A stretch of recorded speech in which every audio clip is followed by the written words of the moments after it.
inconsistent with the defendant's story. In fact, if you believe their own expert, the defendant is absolutely lying about what happened. That's their expert. If you believe our expert, he was not only lying, he was really, really lying. In addition to the time of death, you have the blood spatter evidence. And to me, and this was my daughter who came up with this, was the white coffee cup. How could there be a white coffee cup in the midst of that blood-soaked scene without any blood on it? And that's because it was the only item that we conclusively say was placed there after the assault in the bedroom took place. The third thing were the injuries themselves. When you look at those injuries, and as horrific as the left black eye is, if you take that out of the equation, when you look at those injuries, to the left forehead, to the right part of her neck, to two hemispheres on her right shoulder, to her fingers, to her upper lip, to the side of her head, and absolutely no injuries, none, below her waist. And she supposedly fell in the shower. And then the final thing is, and I know I don't mean to cause any more grief than has already been caused for the family today, but the final thing is the absolute certainty that Jenna Newlander made that 911 call from the particular room that she did. I see some of the geniuses that read Doug Dowdy's column on Syracuse.com were unable to pick up the significance of the location of that call, but that's not Doug's fault. But the rest of the 12 people that mattered did, because if you follow it, she's getting there while her mother is still in the shower, and yet the first words out of her mouth are, "Oh my God, there's blood everywhere."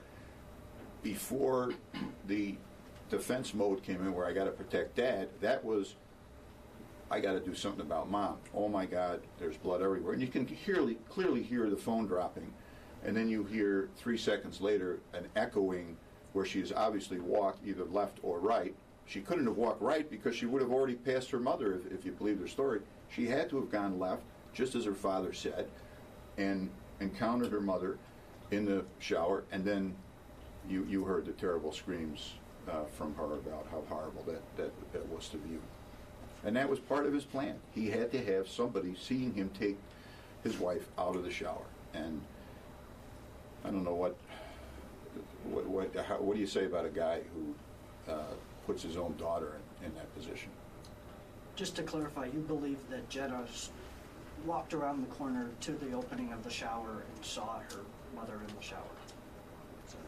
Yes, she was. That's what she said initially. That's what her father said initially, and she told the DeWitt Police Department 6 times that she made the phone call from that water closet. It was only until trial. She has a right to grieve, and she has a right to consider herself a victim, as I do, but doesn't give you a right to lie to 12 people. Alrighty, folks. Thank you very much for your interest, and we'll see you at the next one. And thank you, Melinda. Did everybody get the spelling of her name? It's all right. Thank you. Thank you. Once again, you are listening to a live news conference from District Attorney Bill Fitzpatrick talking about the conviction of Dr. Robert Newlander. Of course, he is the DeWitt OBGYN, who a jury just found guilty on all counts, second-degree murder and tampering with evidence in the death of his wife, Leslie, back in 2012. A prominent physician in town. A lot of people have been following this case. The district attorney there talking about some of the evidence that was presented at trial, saying that the injuries that Leslie sustained certainly were no accident, and he's talking about the jury now convicting Dr. Newlander. Dr. Newlander's daughter, Jenna, was seen outside of court saying, "I love you, Dad. I was there. You're innocent." His defense attorney saying Dr. Newlander is the most honorable man he knows. We have live coverage for you throughout the afternoon from the Onondaga County Courthouse, beginning tonight on NBC3 News at 5. You can follow Sarah Beth on Twitter at SarahBethCNY. And, of course, check our website, cnycentral.com, for updates throughout the afternoon. I'm Megan Coleman. We'll see you tonight at 5.